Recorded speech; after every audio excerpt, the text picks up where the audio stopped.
Bismillahirrahmanirrahim. Assalamualaikum warahmatullahi wabarakatuh.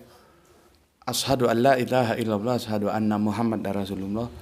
Allahumma sholli ala sayyidina Muhammad wa ala ali sayyidina Muhammad. Kama sholaita ala sayyidina Ibrahim wa ala ali sayyidina Ibrahim bil alamina innaka Hamidum Majid. Sebelumnya kita panjatkan dahulu doa kepada Gusti Allah ingkang Maha Agung untuk saudara kita yang telah memberikan sholawatnya kepada channel dakwah ini lewat Impak Dakwah tentunya.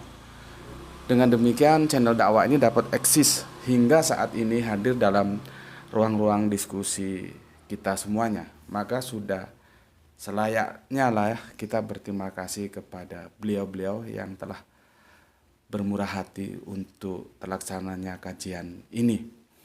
Dan juga semoga sholawat itu menjadi sebuah amalan yang akan terbalaskan dengan yang lebih baik lagi oleh Gusti Allah ingkang Maha Agung. Berikutnya untuk PFR terkasihku dari manapun kalian berada, yang junior, yang senior ya, yang mbak, yang mas, yang bapak, yang ibu, yang tua, yang muda, semuanya lah ya. Terima kasih atas anti skip dan anti downloadnya, dan semoga monggo saja bila berkenan di share dari link-link kajian yang ada di channel ini, sehingga itu menjadi bukti ketika engkau nanti mati bahwa engkau telah mengambil bagian dalam syiar dakwah Islam. Itu yang aku sampaikan kepada kalian semuanya, dan berikutnya terima kasih atas doa-doa baiknya. Semoga kebaikan doa kalian itu juga tercurahkan untuk kalian semuanya. Sekali lagi aku terima kasih sudah didoakan. Oke, aku minum dulu. Bismillahirrahmanirrahim.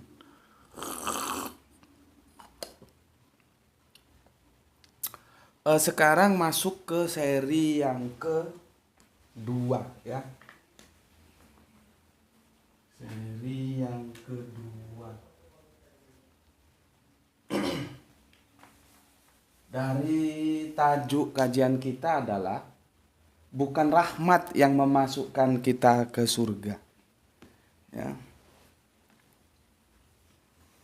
Aku tadi sudah curi waktu ya, menyempatkan membaca komen yang masuk ya, dan terima kasih atas komentarnya ya. Dimana kalian juga tentunya kan komen itu juga meluangkan waktu ya. Nulis juga itu kan ya.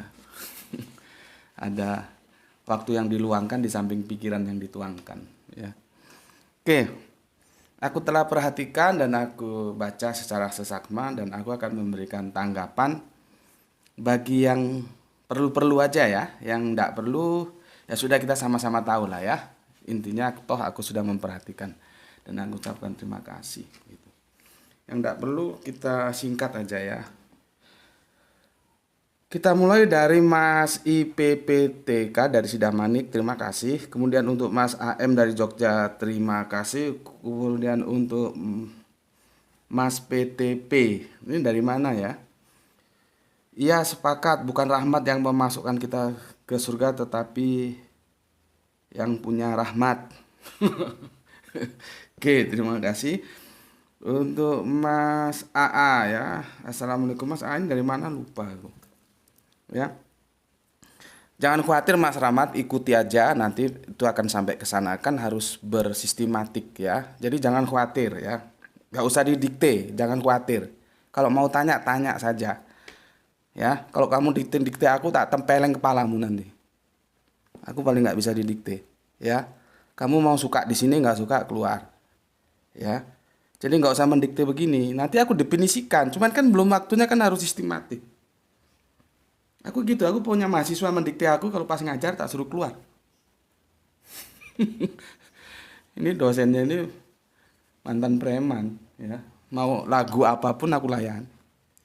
Jadi nggak usah mendikte ya. Sudah berapa banyak ya yang mau dikte itu, nggak aku kasih kesempatan ya. Kamu punya pendapat, masukkan ya, sampaikan secara baik tanpa harus mendikte ya. Definisi nanti kan aku sampaikan apa itu rahmat. Makanya kita ini repot di definisi ya. Atas berkat rahmat Allah Jadi kemerdekaan adalah hak segala bangsa. Bahwa kata rahmat itu telah menjadi familiar di antara Islam dan Kristen. Makanya penulis buku terkenal itu Dr. Ioannes Rahmat. Nih, kasih tahu. Artinya rahmat itu seharusnya kita mengerti. Tapi kenapa sekarang disalahpahami? Khususnya dalam perspektif ini Islam. Tapi kan ini menyerempet juga ke Kristen. Karena pemahaman itu mengusung dari pemahaman Kristen yang disuntikan ke Islam. Jadi kamu nggak usah dikte. Nanti aku definisikan, tapi sabar. Aku nggak mau didikte. Ada apa kamu mau dikte aku? Kamu nggak suka di sini, keluar. Ya. Definisikan dahulu arti rahmat menurut kaidah Islam. Ya nanti kan didefinisikan. Ya. Oke, untuk yang dari Jakarta, alhamdulillah semoga kita semua selalu dalam lindungan dan petunjuk Allah. Oke, terima kasih. Untuk SG ya, menyimak di siang hari yang cerah. Oke, terima kasih. Dari Madura ABDK DJ, salam rahmat dan berkah Allah. Semoga menyertai kehidupan kita, amin. Oke. ARN ya, ini cewek ini namanya bagus sekali. Rahmat dari Allah yang bisa menjamin menyelamatkan kita dari murkanya Allah atau laknat Allah dan bisa kita masuk ke surga yaitu dengan melaksanakan kandungan isi Al-Quran sunati Rasul yang bisa menghantarkan hasanah pi dunya hasanah bil akhirat. Oke, terima kasih. Tapi masih umum ya, tapi nggak apa-apa, bagus ya. Ini untuk AG yang ada di Bogor Timur. Menyimak kajian Tuan Guru. Judul ini yang saya nantikan karena selama ini selalu rahmat yang memasukkan ke sorga. Kata para guru sesepuh. Tapi pas saya tanyakan apakah ke neraka. Maksudnya apakah ke neraka juga yang masukkan si rahmat gitu ya. Juga karena rahmat. Mereka menjawab itu karena anakmu. Saya nyimak aja kajian ini sampai tuntas. Iya. Rahmat itu nggak tahu menau. Coba kamu tanya si Rahmat.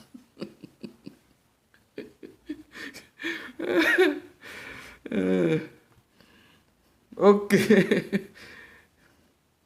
Oh, ini ada komentar siapa ini? AA ya. AA.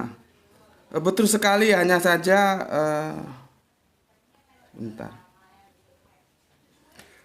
Ini komentar dari si AA. Betul sekali, hanya saja konten nggak laku kalau penafsiran nggak beda dengan yang lain. Nggak tahu aku maksudnya apa ini. Konten nggak laku kalau penafsiran nggak beda dengan yang lain.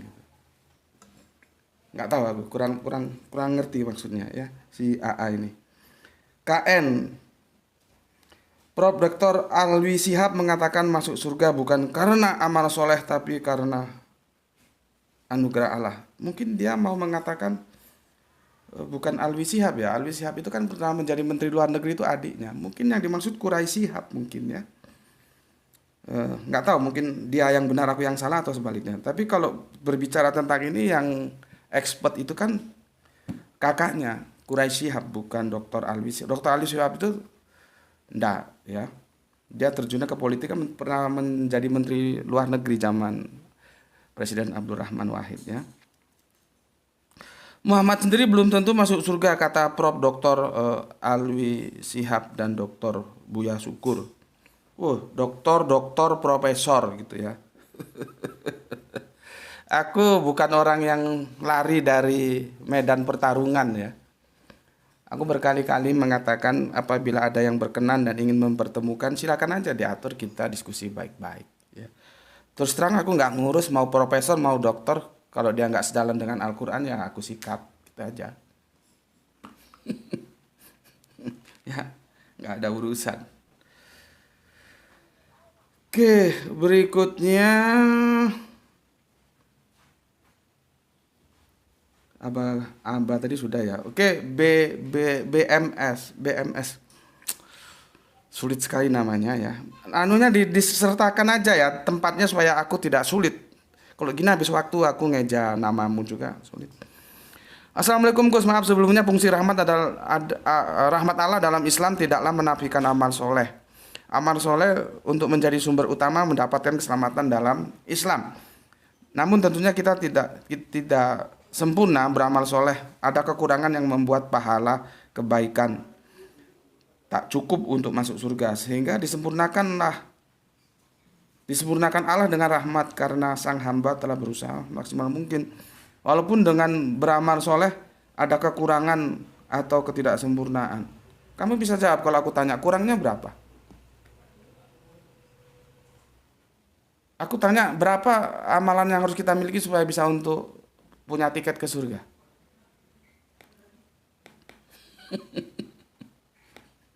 Ya, yang memasukkan ke surga itu bukan si rahmat ya, si soleh berarti ya. Si soleh apa si rahmat? Ini kan ada bukan menampilkan amal soleh, berarti si soleh punya peran ya. Oke, ya jadi hati-hati ya, hati-hati. Kamu nggak ngerti nanti jawabannya kok ditanya berapa yang harus saya lakukan. Kalau dikatakan kurang amal solehnya, maka perlu ditambah dengan rahmat untuk bisa masuk surga. Ya, hati-hati. Itu sudah di komen juga.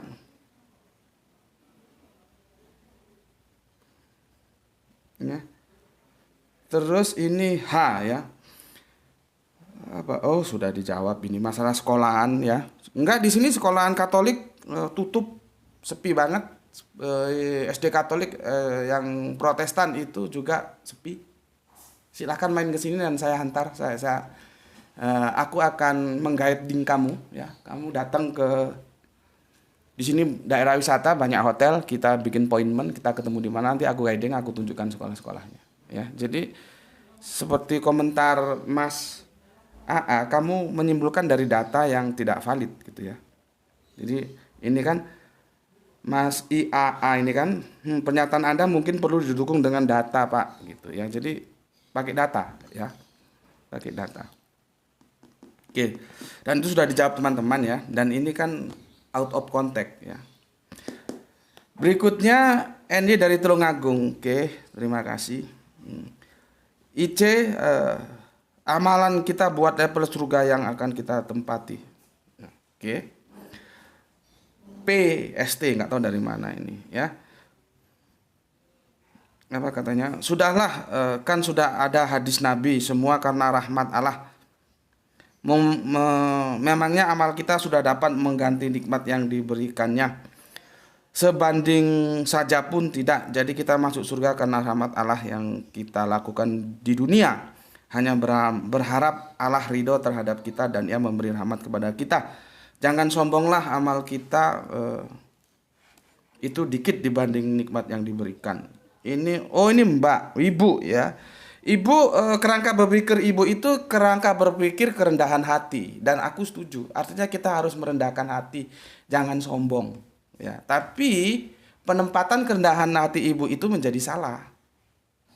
Ya. Berislam itu berquran, Bu. Apa kata Quran? Ya. Jadi Ibu jangan terbuai oleh kerendahan hati. Perlu kerendahan hati itu perlu.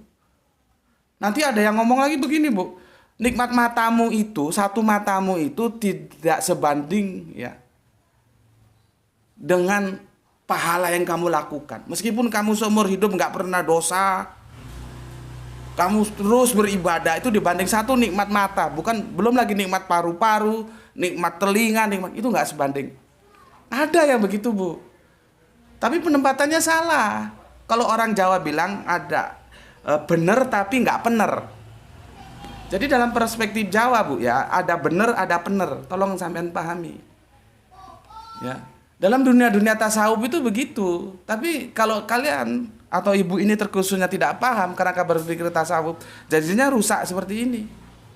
Sampean bilang hadis itu banyak, Bu. Hadis itu kan 3 atau 200 tahun kemudian baru ditulis. Lah kalau hadisnya bertentangan dengan Al-Qur'an, mau sampean telan saja. Ya. Jadi beragama itu patokannya itu Al-Qur'an baru hadis, bukan hadis dan Al-Qur'an. Ya. Al-Qur'annya dulu gimana, baru hadisnya nanti ditinjau. Lah kalau Al-Qur'an dan hadisnya tidak seiring, sampai telan aja itu hadis. Ini jadi kacau. Ya. Jadi jangan main sudahlah. Di sini kita belajar kok. Kalau sudahlah ya sudahlah, nggak usah belajar, nggak usah di channel ini. Sampean lakukan aja yang sampean sudah pahami gitu ya, daripada sampean ribet-ribet. Ya. Nikmati saja itu feodalisme itu. Jadi tapi aku tidak mengatakan feodalisme itu buruk, tidak. Memang kita itu harus feodal terhadap Gusti Allah Kang Maha Agung karena kita hamba. Ya. Cuman kan itu menjadi salah ditempatkan, tidak begitu caranya. Ya. Anda bandingkan amalan Anda dengan nikmat yang diberikan. Apa Allah suruh membandingkan begitu? Tidak begitu. Inilah racunnya pemahaman kerangka berpikir Kristen dimasukkan ke dalam Islam menjadi racun seperti ini dan ditangkap menjadi sebuah kebenaran. Contohnya ibu ini. Ya, contohnya ibu ini gitu. Jadi jangan main sudahlah Bu di sini. Mainnya di sini belajar, dengarkan. Setuju terima, enggak setuju sampaikan keberatannya di mana, argumentasi dalilnya mah.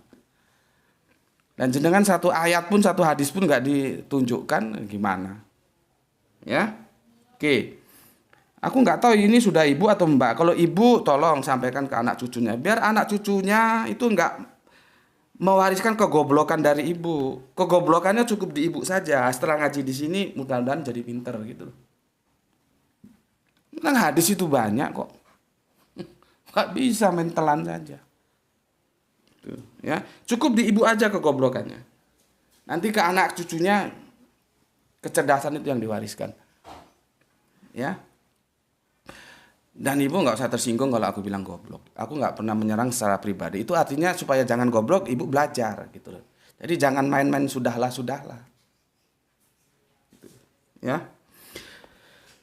Oke, Mbak, ini ibu guru kita cantik sekali. Ibu guru kita RE, semoga sehat selalu dari Demak. Oke, sorry bu guruku, aku kadang-kadang lupa kan Demak. Terus apa mana gitu kalau ditulis gini aku ingat ya. Demak, nderek ngaos Gus, inje monggo Bu Guru. Itu bahasa halus ya. Nderek ngaos tuh ngaji ya. Semoga keluarga di Demak sehat selalu ya dan terima kasih atas apresiasinya. Pahlawan tanpa tanda jasa katanya begitu Ibu Guru kita ini ya. Oke. Berikutnya RB ya. Ini pakai Arobiun, aku nggak ngerti ini ya. Terima kasih ya.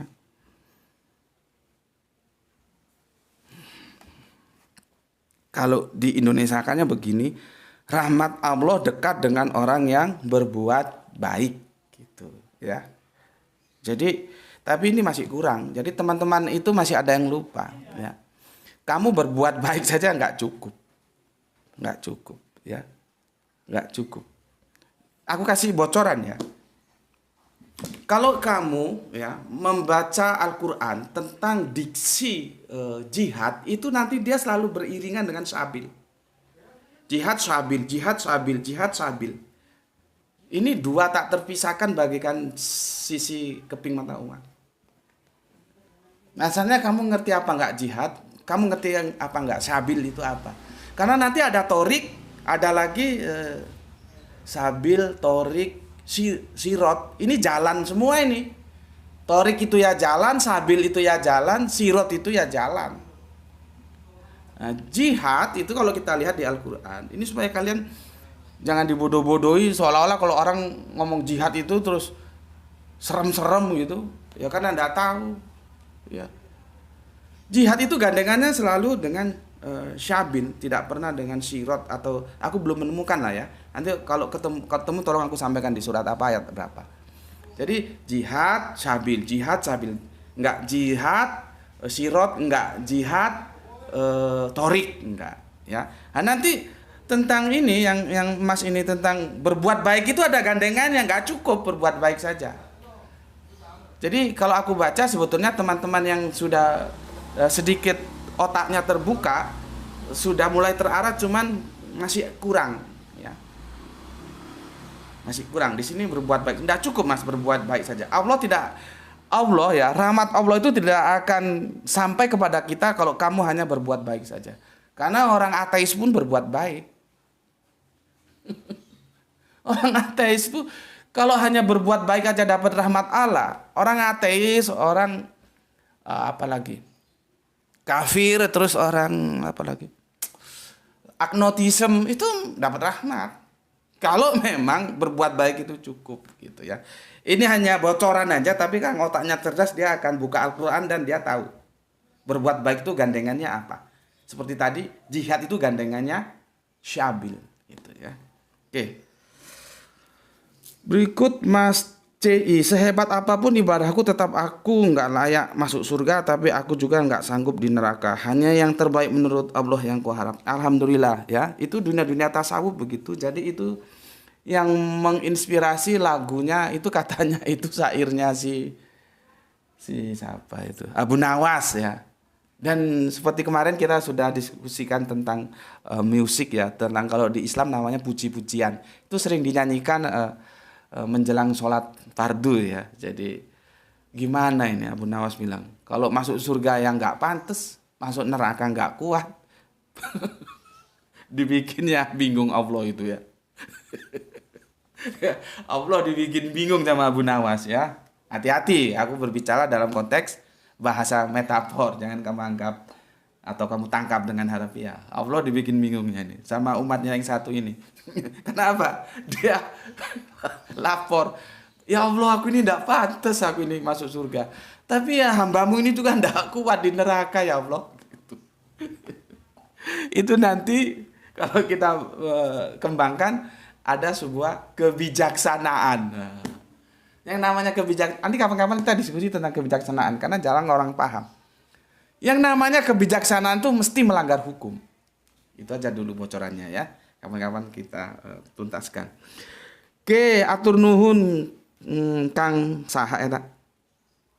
Ini kalau lihat namanya dari Jawa Barat ini ya, saha eta Kang. Kang CI ya. Atur nuhun enggeus ulin ka dieu ya. Berikutnya Mbak YHSR. Assalamualaikum warahmatullahi wabarakatuh. Balikpapan menyimak Gus Beti. Oke, terima kasih untuk saudaraku yang di Balikpapan. Aku sudah lama tidak ke Balikpapan. Kok ini dijawab oleh soleha kita dari Demak. Waalaikumsalam Pak Guru. Oh berarti Bapak ini. Sorry. Aku kira cewek. Sorry ya. Sorry. Mohon dimaafkan. Oke lah. Oke, Balikpapan. Kalau ke Balikpapan kemana? Ya biasanya orang itu ke kepiting.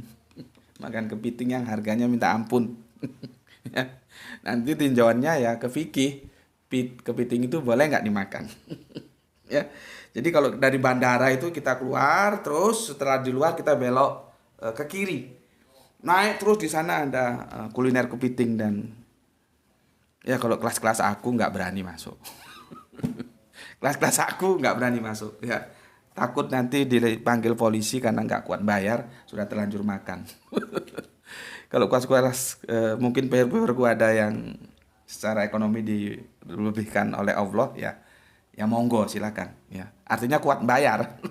Kalau aku nggak, itu bukan levelku. Aku cukup yang di pinggir-pinggir jalan aja lah ya. Oke. Sekarang IAA ini pemborong kita ini sekarang sudah di Jambi lagi ya. Makasih nyimak, kali ini sudah sampai di Kerinci Jambi. Jangan lupa loh kopi Jambinya ya. Ini senior kita ini. Mas AS, karena kita punya tiket ke surga yaitu takwa, bagus. DSD, alhamdulillah. Makassar hadir nyimak. Oke, apa kabar Coto Makassar? Brebes ini hadir ngaji guru. Terima kasih untuk Mas NC Juragan Bawang Merah ya Mas. Mas Dede, assalamualaikum. Khairul Pontianak nyimak Gus. Mas Dede. Oke, terima kasih Mas Dede. Pontianak itu Kalimantan Barat ya, dan tidak punya agak sulit kirim barang ke sana. Aku pernah mau menjajaki kirim sayur ke sana, sulit. Tidak ada pelabuhan ya Pontianak itu ya. Oke. Nanti kalau salah tolong dibenarkan Mas ya. Seingatku begitu. Agak sulit kalau kirim barang Pontianak karena dia harus masuk dulu ya. Jalur tengah, nggak ada dermaganya, nggak ada lautnya. Oke, Mas JNG Jos Gandos enak digoreng. Oke. Kang Mas SE, Semarang kali ini banjir. Surah An-Nahl. Oh, dia sekarang sudah belajar Al-Quran. Oke, nggak apa-apa Mas, silahkan ya. Meskipun Anda Kristiani, belajar itu nggak ada salahnya kok. Seperti aku, Islam, aku belajar Torah, belajar Injil. Oke, semoga sehat selalu keluarga yang ada di Semarang. LY ini lihat namanya cewek ya. Kalau salah mohon dipersori ya. Kalau lihat namanya cewek LY. Ini ya mungkin cewek ya karena genit juga ini komennya ya. Genit-genit. Genit-genit. Genit-genit apa? Genit-genit. Ini siapa lagi menggunakan pemahaman agama berdasar logika? Kecuali dia ingkar sunnah atau hadis. Sudah jelas dalam hadis sahih bahwa semua umat Islam masuk surga karena rahmat Allah termasuk Rasulullah. Rahmat itu dipicu karena amalan kita. Laknat dipicu karena dosa kita.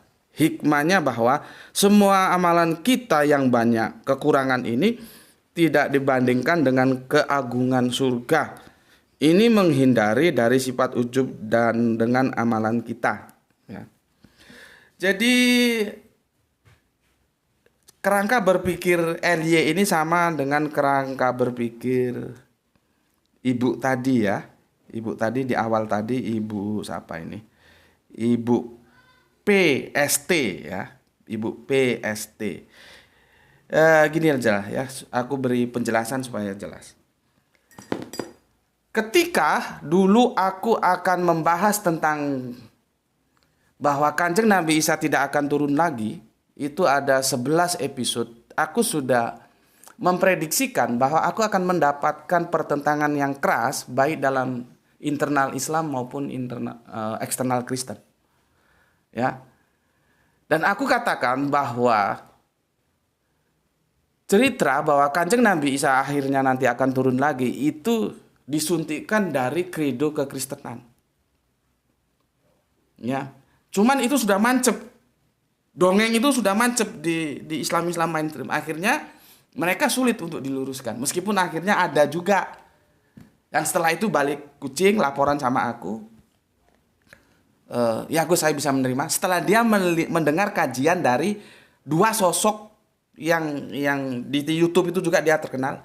Yang dia bisa anggap memberikan garansi kebenaran gitu. Jadi ya maklum lah kalau dia lihat Gus Betik gini siapa lu gitu, dia jadi nggak bagi dia tampilan Gus Betik tidak acceptable gitu loh. Orang gini bicara hadis bicara Quran gitu ya. Ya nggak apa-apa, namanya kesalahan kita kan memang begitu. Tidak bisa mengikuti apa yang diajarkan kepada kita ya. Pesan dari sahabat Ali, jangan siapa yang ngomong apa yang diomongkan apa gitu loh. Tapi kan nggak bisa gitu. Seperti teman kita ini. Dia harus mereferen dulu dari pembicara-pembicara yang menurut dia kompatibel, baru dia ternyata sama dengan Gus Betik. Ini ternyata sama dengan Gus Betik. Baru dia balik kucing ngomong, saya bisa menerima pemikiran Gus Betik. Oke, alhamdulillah nggak ada masalah. ya. Dan benar mendapatkan pertentangan yang keras. Karena dogma sudah terlanjur mancep. Nah, dalam tajuk ini pun ini mendapatkan pertentangan yang keras. Karena dalam otak-otak Islam mainstream bahwa amal lah yang memasukkan rahmat lah yang memasukkan kita ke surga itu sudah macet. Ya. Dan aku memang akan menunjukkan kepada kalian pemahaman ini adalah disuntikkan dari pemahaman Kristen tentang soteriologi salib yang dibangun oleh Paulus. Teman-teman Islam tidak sadar. Bahkan ustadz-ustadz Islam sendiri pun yang ada sekarang ini bisa jadi tidak tahu. Karena ini sudah peristiwa lama. Nah, kalau sekarang aku mendapatkan pertentangan yang sangat keras dari internal Islam sendiri, ya aku nggak kaget. Nggak kaget aku. Contohnya seperti ini. Ya. Kan ya tidak sopan lah, ujuk-ujuk masuk. Ini siapa lagi? Lalu siapa? Ya ngomong yang baik, tunjukkan Anda sebagai muslimah. Tanya yang baik. Bismillahirrahmanirrahim. Ya, tanya yang baik. Gitu ya. Jadi jangan begini. Ya, menggunakan pemahaman berdasarkan logika. Memangnya harus dipahami pakai dengkul. Iya. Jadi kamu beragama pakai dengkulmu itu. Kalau nggak pakai logika. Agama adalah akal. Tidak ada agama bagi orang yang tidak berakal. Untuk membedakan kacamata dan membedakan spidol itu juga pakai akal. Apalagi untuk memahami Al-Quran itu pakai akal, bukan pakai dengkul, bukan pakai dogma dulu ya. Nah kan dia langsung main cap, ingkar sunnah, ingkar hadis. Sudah jelas hadis sahih bahwa semua umat Islam masuk surga dan rahmat Allah termasuk Rasulullah. Aku katakan ya, hadis Kanjeng Nabi Isa akan turun lagi jelang kiamat itu sahih. Tapi aku tolak. Aku tanya, yang mensahihkan siapa? Siapa yang punya otoritas mengatakan ini sahih, ini tidak? Siapa? Kalau kita mau ancur-ancuran, ayo. Siapa? Kalau aku bilang aku tolak mau apa? Karena standar kesohian itu Al-Quran. Bukan dicap orang ini sohi, ini doib. Enggak. Sejauh apa dia selaras dengan Al-Quran maka itu harus diterima. Selama dia bertentangan dengan Al-Quran meskipun dicap 1000 kali sohi, tetap aku buang. Gitu loh. Jadi ini belum pernah masuk ke sini, tiba-tiba masuk seperti ini. Enggak, adabnya kurang ajar banget. Jadi gimana ya? Soleha itu seharusnya ya beradab lah. Jangan seperti ini. Ya, apalagi menstempel ingkar sunnah, ingkar hadis. Yang namanya orang Islam itu tidak ada yang ingkar sunnah atau ingkar hadis. Yang ada kamu berbeda pendapat dengan dia itu wajar. Jangan orang yang berbeda pendapat dengan kamu stempel seolah-olah kebenaran itu ada dalam kepalamu, kamu stempel ingkar sunnah. Kok kurang ajar banget kamu. Karena kalau orang Islam ingkar sunnah, aku tanya, bagaimana mungkin dia bisa sholat? Karena di Al-Quran itu cuma perintah sholat. Nggak ada juklak teknisnya bagaimana, nggak ada. Nggak ada penjelasan tentang ruku, sujud, takbiratul ihram, tumakninah, nggak ada. Itu harus melihat di hadis fi'liyahnya Kanjeng Nabi. Karena hadis itu ada hadis qauliyah, ada fi'liyah. Yang mau aku sampaikan, jangan gampang-gampang menstempel saudaramu yang itu cuma karena beda pemikiran, gitu lah. Aku tuh hadis, apalagi hadis Isra Mi'raj, naik ke atas, bolak-balik menerima perintah sholat dari 50 menjadi 5. Dari dulu itu aku tolak hadis itu. Karena nabiku itu bukan pembangkang. Nabiku itu sebuah prototipe sami'na atokna. Jadi kalau memang Gusti Allah ingkang mau agung memerintahkan 50, Kanjeng Nabi tidak perlu advice dari Kanjeng Nabi Musa. Sehingga terjadi tawar-menawar naik turun seperti orang beli ikan asin di pasar, no? Dari 50 menjadi 5. Hadis itu sahih enggak? Sahih. Orang muslim itu. Ya silakan saja. Maka aku tanya, yang mensahihkan siapa? Al-Quran mengatakan Kanjeng Nabi itu sami'na wa atokna kok. Gitu ya. Jadi ya begitulah ya. Dia ini bermain-main tasawuf cuman tidak paham. Ya. Tasawuf itu andap asor orang Jawa bilang. Itu menunjukkan bahwa ya Allah ya Rabbi, bahwa sebetulnya gimana ya? Aku itu pernah ngobrol sama temanku. Aku kali ini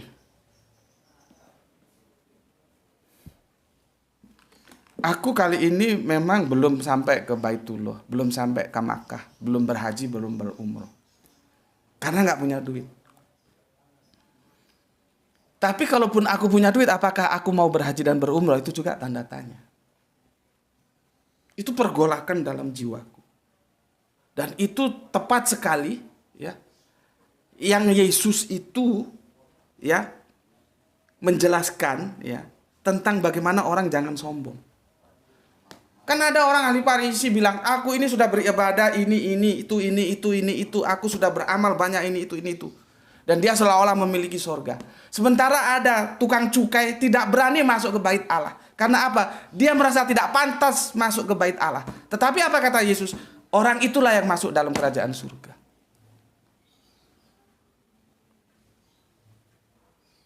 Sama dengan aku. Aku belum haji, belum umroh karena memang tidak punya duit. Tapi aku bertanya kepada diriku sendiri, ya. Seandainya aku punya duit, apakah aku akan berhaji dan berumroh? Belum tentu juga. Karena apa? Aku berpikir, apakah hamba pantas untuk di depan bait-Mu ya Allah? Hamba ini banyak dosa. Biarlah aku melihat-Mu dari jauh. Itu kerangka berpikir tasawuf. Ya. Jadi ajaran-ajaran Yesus di dalam Bible, di dalam Injilnya juga itu ada nilai-nilai tasawuf. Yang orang kalau goblok ya nggak ngerti. Dan Yesus juga mengajari dengan perumpamaan. Ini juga kalau orang goblok ya nggak ngerti. Gitu loh. Makanya di sini kita belajar untuk mengusir kegoblokan itu. Ya. Gitu loh. Ya. Oke. Ini nasi goreng. Aduh, sorry mas, aku terlanjur sebut namanya ya. Aku respect dengan sampean Kristen ya, dan sampean subhanallah ya. Sampean santun banget ya. Nanti aku akan jelaskan ya. Gini kata Mas atau Mbak kita ini ya. Maaf Pak, cuma meluruskan dikit ya. Aku tersentuh ya. Caramu berargumentasi itu santun. Beradab ya. Semoga kesantunan itu tetap kamu jaga sebagai Kristen ya. Karena Kristen itu pengikat Kristus, dan Kristus tidak pernah mengajarkan pengikutnya mulutnya seperti anjing ya. Aku memberikan hormat kepada kamu, aku suka, makanya aku apresiasi dan akan aku jawab ya. Jadi gini komentar teman kita yang Kristen ini, nggak tahu ini Mbak atau Mas ya, mohon kalau salah diluruskan, dan tolong sertakan ya asalnya dari mana. Lihat ini, kamu bisa baca. Ini santun banget ya.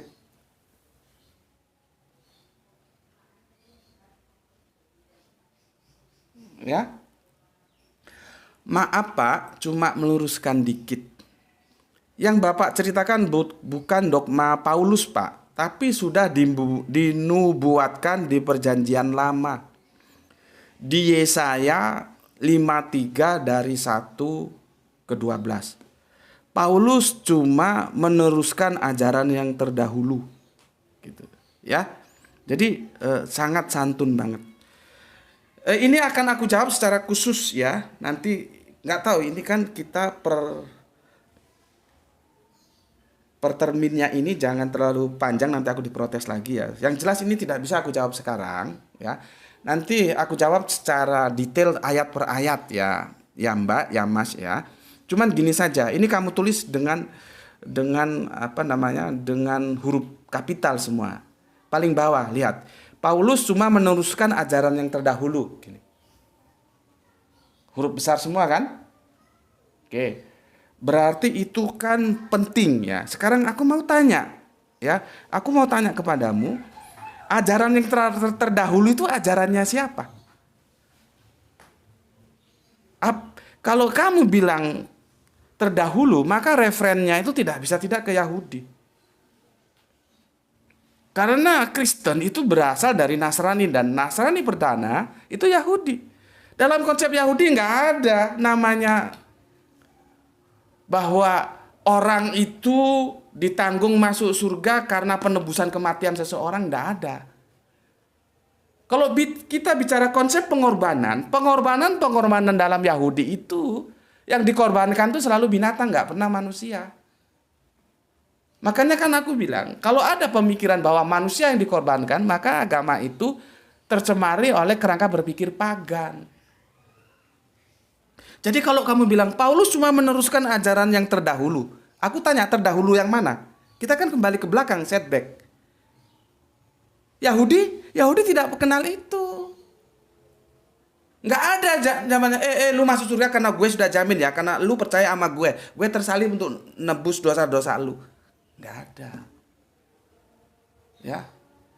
Itu dulu ya Mbak atau Mas NG, nanti kapan-kapan insya Allah besok akan kita bahas, kita akan korek dari ayat per ayat. Apakah benar Anda menukil Yesaya 5:31-12 itu bercerita tentang Yesus? Besok akan kita gali ya. Tapi setidaknya malam ini kamu sudah berpikir. Karena kamu mengatakan Paulus cuma meneruskan ajaran yang terdahulu. Ajaran yang terdahulu dari mana? Tanya sama teman Yahudimu. Apakah teman Yahudi itu memahami konsep seperti yang sekarang dipahami oleh Kristen? Bahwa penebusan dosa itu merupakan hadiah untuk mereka yang percaya. Sehingga meskipun jungkir balik kamu beribadah, kalau kamu tidak menerima Yesus sebagai penebus dosa, kamu tidak bisa masuk kerajaan surga. Apakah konsep itu ada di dalam Yahudi? Karena katamu itu yang terdahulu. Ya, oke, Mbak atau Mas NG, ya, secara ayat per ayat belum bisa aku jelaskan karena waktu, tapi setidaknya komenku yang terakhir tentang Paulus cuma meneruskan ajaran yang terdahulu itu kamu pikirkan. Terdahulu dari mana? Ya. Berikutnya Turen Kidul, ya. Oke, terima kasih. KM Pemalang, terima kasih Mbak KM dari Pemalang. Ya. Mas Dedek, ini teman berjuang dulu di Facebook, zamannya Facebook ya, kita dakwah di Facebook. Terima kasih Mas Dedek. Mbak GF, soleha kita dari Palu. Mbak GF ini subhanallah, ya.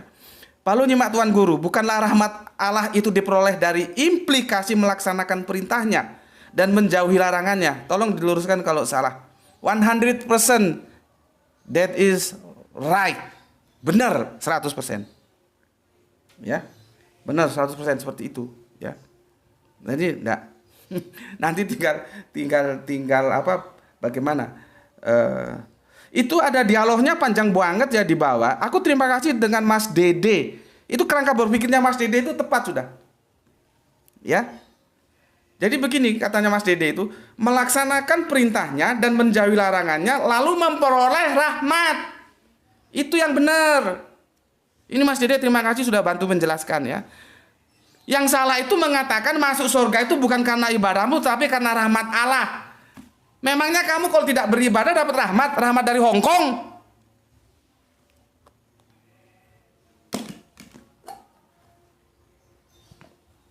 Rahmat dari Hong Kong kamu dapat.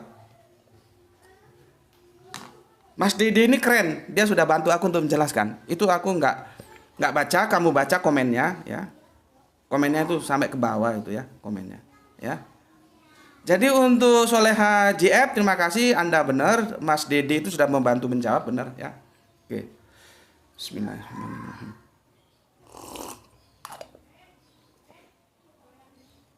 Berikutnya AS ya. Jati Kramat. Oh, Jati Kramat seperti orang Malang aja kamu itu. Jati Kramat apa Kramat Jati?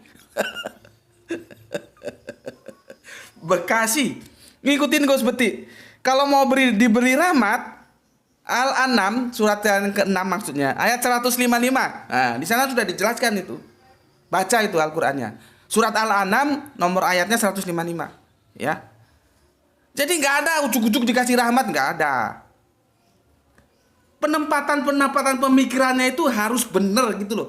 Yang aku kritik bagaimana mereka menjelaskan kepada jamaahnya dengan penggunaan diksi yang tidak benar. Memangnya si rahmat siapa? Kok bisa memasukkan orang ke surga? Pahami dulu rahmat itu apa. Ya. Oke. Berikutnya AA. Gus kamu ingin siapa ini? AA, Gus kamu ingin terlihat benar dengan cara menyalahkan yang dasar, Gus konten. Aku tidak akan komentar dulu ya. Aku tidak akan komentar karena aku belum dapat kepastian. Si AA ini kafir atau Islam? Kalau dia tunjukkan dia Islam, aku akan jawab. Tapi kalau dia kafir, aku tidak perlu jawab. Ya, gitu. Karena aku nggak tahu dia Islam atau kafir. Oke. Ya. VS hau-hau ini. Hau-hau itu nggak tahu berarti ini anak Siantar ya. Kami bilang hau-hau itu artinya tidak mutu, tidak berkualitas ya. Jadi dia bilang kajian ini hau-hau. Hau-hau itu tidak bermutu atau tidak berkualitas. Ya memang begitu. Ya. Emas itu bermutu, berkualitas, tapi kamu kasihkan pada anak yang otaknya itu belum jalan, yang masih balita, ya umur 2-3 tahun yang masih lari sana ke sini, kamu kasih emas. Satu bongkah emas kamu kasih. Emas ini. Mesti sama dia untuk main-main aja. Hau-hau. Karena dia otaknya belum bekerja untuk bisa membedakan mana emas, mana batu koral. Jadi dia bilang hau-hau. Karena anak masih balita. Atau masih, balita ya. Di bawah 5 tahun.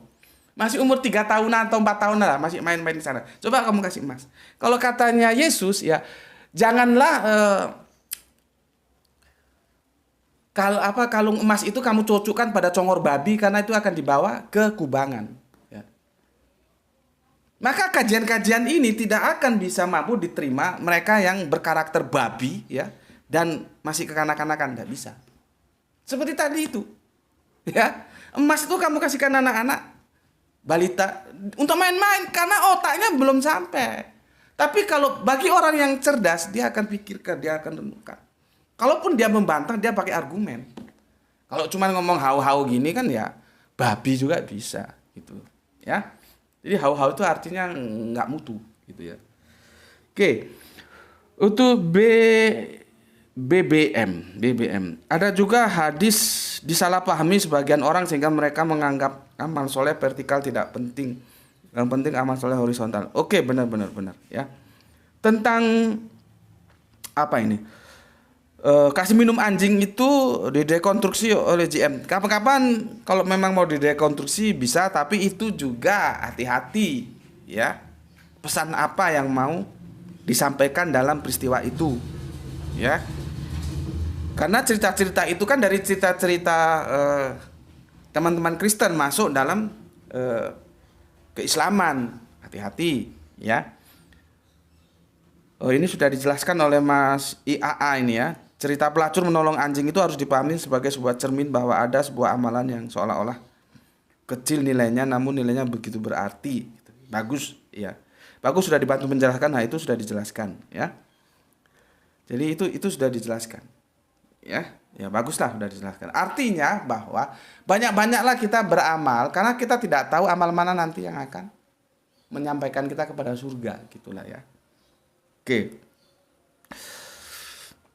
Itu bagus diskusinya ya.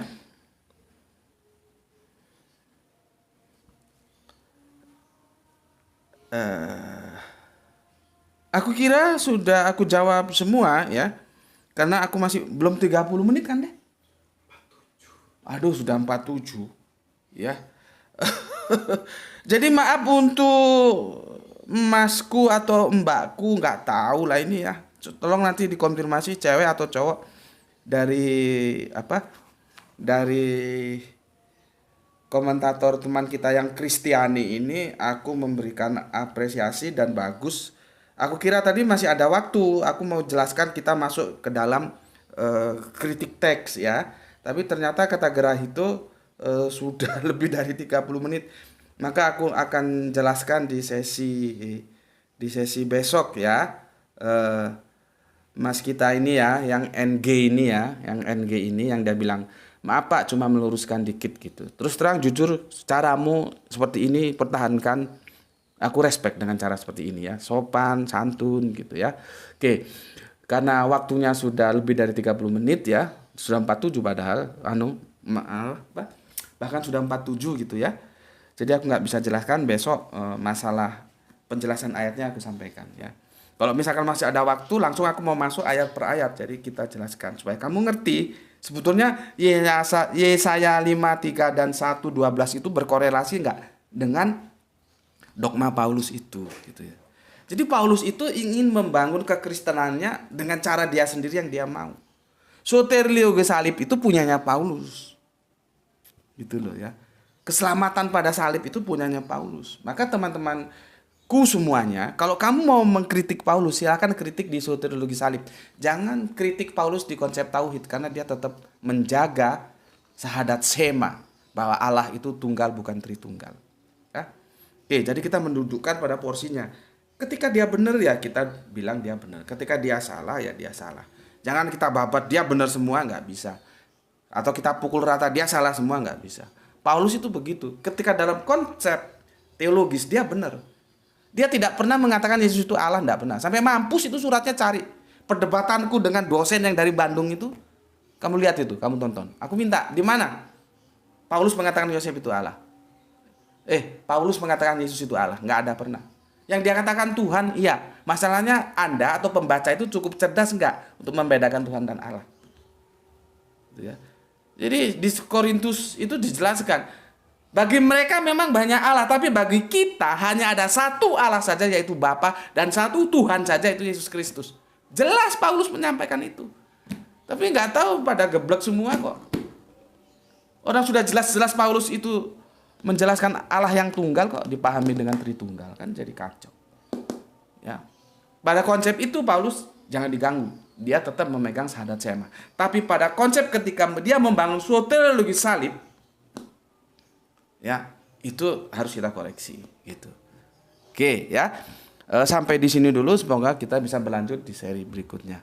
Untuk saudara-saudaraku semuanya, ya, yang dimanapun kalian berada, ya, semoga mendapatkan rezeki yang barokah, kesehatan yang prima, sehingga kita bisa melanjutkan kajian-kajian kita sebagaimana waktu-waktu yang lalu. Bismillahirrahmanirrahim. Alhamdulillahirabbil alamin.